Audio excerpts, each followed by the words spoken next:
আপনারা দেখছেন আদর্শ তিতুমির পত্রিকার সঙ্গে রয়েছি আমি ধৃতরাষ্ট্র।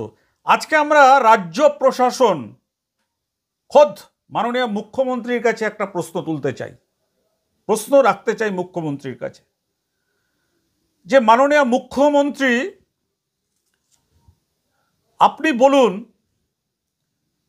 যে আপনি যেখানে কর্মসংস্কৃতি সরকারি দপ্তরের কর্মসংস্কৃতি ফিরিয়ে আনতে আপনি বিভিন্ন জায়গায় আপনি বলছেন যে কর্মসংস্কৃতি ফিরিয়ে আনতে হবে। আমরা দেখেছিলাম এর আগে আপনি বলেছিলেন যে বিডিও অফিসের বিএলআরও অফিসের ঘুঘুর বাসা গজিয়ে উঠেছে। কিন্তু আপনার কাছে আমাদের আজকের প্রশ্ন যে বারাসাত ১ নম্বর পঞ্চায়েত সমিতির বিডিও রাজীব দত্ত চৌধুরী, যিনি দীর্ঘদিন ধরে বারাসাত ১ নম্বর পঞ্চায়েত সমিতিতে রয়েছেন, সেই বিডিও তার জন্মদিন পালন করছেন পঞ্চায়েত সমিতির সভানেত্রী হালিমা বিবির টেবিলের ওপরে। পিছনেই দেখুন আপনার একেবারে হাস্যোজ্জ্বল ছবি টানানো। আমরা আপনার কাছে এটাই জানতে চাই যে এই যে রাজীব দত্ত চৌধুরী বিডিও, তিনি তার জন্মদিন নিশ্চয়ই পালন করতে পারেন, পালন করবেন, অন্য কোথায় তার বাড়িতে করতে পারেন বা অন্য জায়গায় করতে পারেন, কিন্তু জন্মদিন পঞ্চায়েত সমিতির একেবারে টেবিলের মধ্যে, খোদ পঞ্চায়েত সমিতির সভানেত্রীর টেবিলের ওপরে পিছনে আপনার ছবি লাগিয়ে এভাবে কি জন্মদিন পালন করা যায়? তাহলে আপনি যে বলেন কর্মসংস্কৃতির কথা, তো এইভাবে যদি বিডিও আরও তার সভানেত্রী পঞ্চায়েত দপ্তরের আরও কর্মীরা যদি 2 ঘন্টা 3 ঘন্টা এইভাবে কেক কাটাকাটি করে বিডিওর, তাহলে কোথায় কর্মসংস্কৃতি কিভাবে ফিরবে? আমরা এই যে দেখছিলাম রাজগঞ্জের বিডিও প্রশান্ত বর্মন, তার শোনা যাচ্ছিল যে তার গাড়ির চালক, তার বন্ধু, বিভিন্ন লোককে পুলিশ খুনের দায়ে গ্রেপ্তার করেছে। কিন্তু বিডিও প্রশান্ত রায় বর্মন তিনি আজকে বারাসাত আদালত থেকে তার আগাম জামিন মঞ্জুর হয়ে গেছে। কিভাবে হয়? একটা গাড়ির ড্রাইভার, বিডিও যিনি রয়েছেন তার গাড়ির ড্রাইভার, তাকে ধরা হয়েছে সরাসরি খুনের অভিযোগে, সে জেলবন্দি। একজন তার বন্ধু, ওখানকার তৃণমূলের সভাপতি, তাদেরকে ধরা হয়েছে, তারা সবাই জেলবন্দি। বিডিও কিভাবে জামিন পেয়ে গেলেন আজকে বারাসাত আদালত থেকে? এটা কিন্তু বিরাট বড় একটা প্রশ্ন। তাহলে যারা ক্ষমতার অলিন্দে থাকবে তারা যদি অপরাধ করে তাহলে কি তাদের 7 খুন মাপ? এই যে রাজীব দত্ত চৌধুরী যিনি রয়েছেন বিডিও, তিনি তো খুব ভালো জানেন আইন কানুন। তাহলে তার জন্মদিন পঞ্চায়েত সমিতির টেবিলের সভানেত্রীর টেবিলের ওপরে পিছনে রাজ্যের মাননীয় মুখ্যমন্ত্রীর ছবি টাঙিয়ে কিভাবে করতে পারেন? দেখুন, আমাদের কিন্তু মনে হয় যে এইগুলো যা করা হচ্ছে সব ক্ষমতার অপব্যবহার করা হচ্ছে, সব ক্ষমতার অপব্যবহার করা হচ্ছে। সরকারি দপ্তর সেখানে সরকারি কাজ হবে, সরকারি দপ্তর সেখানে মানুষের সমস্যার সমাধান হবে। সরকারি দপ্তরে বিডিও, তিনি একজন ব্লক ডেভেলপমেন্ট অফিসার, তার জন্মদিন পালন করার জন্য তার বাড়ি রয়েছে, তার ফ্ল্যাট রয়েছে, বা তিনি অন্য কোনো জায়গায় করতে পারেন। তিনি কিভাবে একেবারে কাজের সময় কর্মসংস্কৃতি উচ্ছন্নে তুলে দিয়ে কিভাবে তিনি তার জন্মদিন পালন করতে পারেন? আমাদের এই প্রশ্নটা রয়েছে মাননীয় মুখ্যমন্ত্রীর কাছে, প্রশ্নটা রয়েছে সর্বস্তরের মানুষের কাছে, যে আমরা যে কথাটা আজকে আপনাদেরকে তুলে ধরলাম, এটা এইভাবে কি জন্মদিন পালন করা ঠিক? যদি আপনারা আমাদের মতের যদি বলেন যে না ঠিক, বলতে পারেন, কিন্তু আমাদের কমেন্ট করবেন। আমাদের কিন্তু মনে হয় যে সরকারি যে দপ্তরগুলো আছে সেইখানে যদি এই রকম কোনো রীতি থাকে, আমাদের জানা নেই এরকম রীতি আছে কিনা, কিন্তু কিভাবে তিনি করেন। এবং সেই ছবিগুলো ফেসবুকে পোস্টও দিয়েছেন, ফেসবুকে পোস্ট দিয়েছেন। কিভাবে পারেন ফেসবুকে পোস্ট দিয়ে সারা পৃথিবীর মানুষ দেখবে যে বাংলার, পশ্চিম বাংলার উত্তর 24 পরগনা জেলার বারাসাত 1 নম্বর পঞ্চায়েত সমিতির সভানেত্রীর টেবিলে ভিডিওর জন্মদিনের কেক কাটা হচ্ছে, তাহলে কোথায় কর্মসংস্কৃতি? কিভাবে ফিরবে কর্মসংস্কৃতি? কিভাবেই বা এই ভিডিও এত বছর ধরে এই বারাসাত 1 নম্বর পঞ্চায়েত সমিতিতে তিনি কাজ করছেন? এর নেপথ্যে কে রয়েছে জানতে চায় জনগণ, জানতে চায় সর্বস্তরের মানুষ। সবার জন্যই আজকে আমাদের এই প্রতিবেদনটি আপনাদের সামনে তুলে ধরা, যে ভিডিও হোক বা যারাই হোক না কেন সরকারি দপ্তরের, তারা কি অপরাধ করলে তাদের 7 খুন মাপ? কি বলেন আপনারা? আজ এ পর্যন্ত, ভালো থাকবেন। আমাদের হাতে যে তথ্য এসছে সেই তথ্যটা আমরা মানুষের জন্য তুলে ধরলাম। আমাদের ক্রাইম রিপোর্টার সুরেন্দ্র কুমার সিং, তাকে আজকে আমরা হট সিটে নিয়ে আসছি, কারণ আমাদের কাছে মনে হয়েছে যে এই ভিডিওর যে একেবারে সরকারি কাজ লাটে তুলে দিয়ে সভানেত্রী যিনি আছেন পঞ্চায়েত সমিতির, সেইখানে কেক কাটাটা আমাদেরকে খুব নাড়া দিয়েছে, যে এইভাবে জন্মদিন পালন করাটা ঠিক নয়।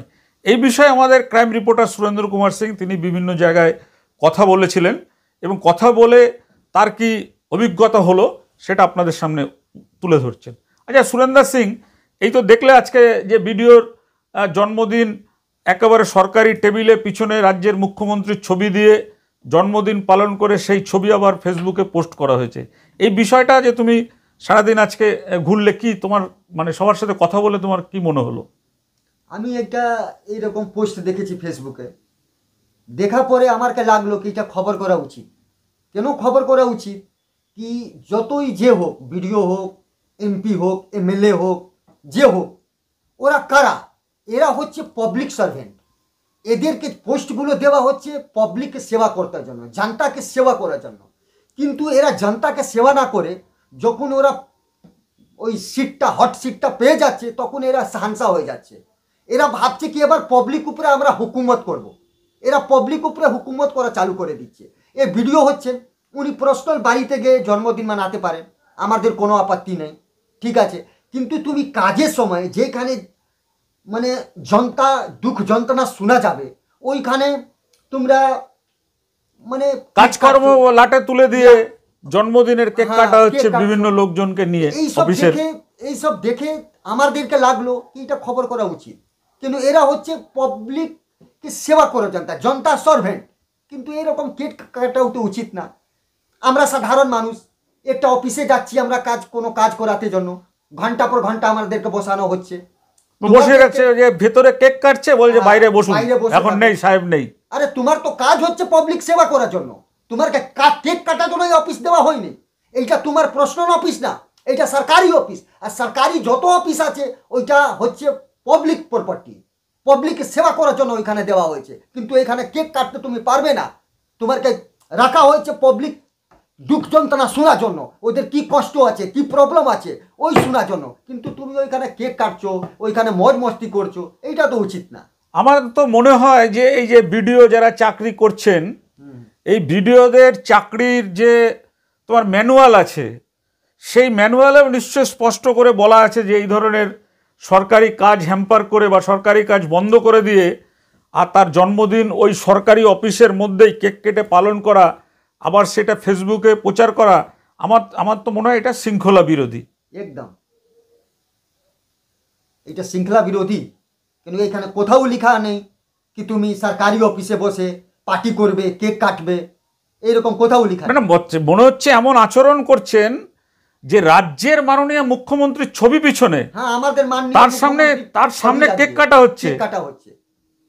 তারপরে তো পরিষ্কার করে দেওয়া হচ্ছে মানুষের কাছে এই বার্তাটা, যে মুখ্যমন্ত্রী যেটা বলছেন যে কাজের পরিবেশ ফিরিয়ে আনতে হবে, কাজের সংস্কৃতি ফিরিয়ে আনতে হবে, তিনি বিভিন্ন প্রশাসনিক সভায় সরকারি অফিসারদের নির্দেশ দেন, আর সেখানে দাঁড়িয়ে মুখ্যমন্ত্রীর ছবি লাগানো পিছনে সরকারি টেবিল, কাজকর্ম লাটে তুলে দিয়ে সেখানে জন্মদিনের কেক কাটছে। কে ভিডিও, এমন কি ভিডিও কি মানে তার নিজের বাড়িতে এটা করছে? সরকারি কাজের জায়গা, ওইখানে চাকরি করেন বলে উনি জনগণের ট্যাক্সের টাকায় বেতন হয় তার, সে কিভাবে তার জন্মদিন এখানে পালন করতে পারেন? এবং তার পাশেও আমরা দেখছি যে তৃণমূলের কয়েকজন যারা তৃণমূল করেন, মানে ওই সভানেত্রী যিনি আছেন তৃণমূলের বা অন্য যারা রয়েছেন, তারাও বেশ দাঁড়িয়ে দাঁড়িয়ে তাড়িয়ে তাড়িয়ে জিনিসটাকে উপভোগ করছেন। একদিকে আমাদের মাননীয় মুখ্যমন্ত্রী বলছেন কি একটা রিক্সাওয়ালাও কোথা আবার তোমার কাছে যাচ্ছে কাজ করাতে, ওদেরকে ভাই মেনে কথাটা শুনতে হবে। ঠিক। কিন্তু এরা মুখ্যমন্ত্রী কথা না শুনে আমাদের মাননীয় মুখ্যমন্ত্রীকে এরা মান করছে। দেখা যাক তো, কেন মুখ্যমন্ত্রী তো এরকম বলছেন না কি তুমি কেক কাটো, কাজ করো না, তুমি পার্টিকে বদনাম করো, কিন্তু কিছু পার্টি লোকই পার্টিকে বদনাম করছে। আমরা তো মুখ্যমন্ত্রী তো জায়গা জায়গা গিয়ে এইসব তো দেখবেন না, সেটাই। কিন্তু যে এনার উপরে আছে এদেরকে শাস্তি দেওয়া উচিত। আবার শাস্তি না দেওয়া যাবে তাহলে এরা কখনো পাবলিক সেবা করতে পারবে না, এরা নিজেকে সাহসাই ভাববে। আর মুখ্যমন্ত্রী এমনি বলতেই থাকবেন, মুখ্যমন্ত্রী কোটা কোনো ভ্যালুই হচ্ছে না। উনি একটা কথা বলছেন আর আমরা দেখছি কি একটা জিনিস হচ্ছে জায়গা জায়গা। ঠিকই বলেছেন। কথার মধ্যে কিছু কোনো কাজ হচ্ছে না, মানে কেউ কাজ করছেন না, করছেই না, কোনো ভয় নেই, কেন কি এরা পানিশমেন্ট পাচ্ছে না। যেরকম আমাদেরকে একজন বিশ্ববন্ধু চট্টরাজ কেস করে গেছেন, ওনার কালো কারনামা কতবার আমরা দেখিয়েছি, তারপরে ওনার এখন শাস্তি হচ্ছে না, কোনো ইনকোয়ারি হচ্ছে না। তাহলে প্রশাসন উপরে কি বিশ্বাস রয়ে যাবে মানুষের? মানে আমরা ভাবলে অবাক হয়ে যাই আপনাদের। এরপরে আমরা দেখাবো যে মন্ত্রী আমাদের, আমরা এটা স্পষ্টভাবে জানি যে কোনো মন্ত্রী যদি মঞ্চে থাকে তাহলে সেই মঞ্চে পুলিশ কিন্তু নিচে থাকার রেওয়াজ রয়েছে। এবার যদি কোনো পুলিশ মঞ্চে থাকে তাহলে কিন্তু তাকে মাথায় টুপি পরে থাকতে হয়। কিন্তু আমরা এরপরে আপনাদের দেখাবো যে একেবারে খোদ মন্ত্রীর পাশে বসে রয়েছেন, মাথায় কোনো টুপি নেই, এবং মন্ত্রী কথা বলে আবার তার কাছে ফোন দিচ্ছে। তাহলে এরা কোনোদিন মানুষের কাজ করবেন? যে দেখবে যে আমার মাথায় মন্ত্রীর হাত রয়েছে, আমি এই সুযোগে যত পারি টাকা কামিয়ে নিই আর যত পারি মানুষের ওপর অত্যাচার করি। আজকের এই ভিডিও যে কেক কেটেছে, আমরা এই ঘটনাটা আপনাদের সামনে তুলে ধরছি। আমরা মানে অনুরোধ রাখছি যে আপনারা বেশি বেশি আকারে এই ভিডিওটাকে আপনারা শেয়ার করুন, যাতে এইখানে মুখ্যমন্ত্রী বলুন বা অন্যান্য জায়গায় যারা রয়েছেন এই বিষয়গুলো দেখার জন্য, তারা দেখুক যে কিভাবে একজন ভিডিও সরকারি কাজ লাটে তুলে দিয়ে কিভাবে তার জন্মদিন পালন করছেন। এটা কোনোভাবেই মেনে নেওয়া যায় না। তাই কিন্তু আজকে আমাদের এই প্রতিবেদন দেখুন।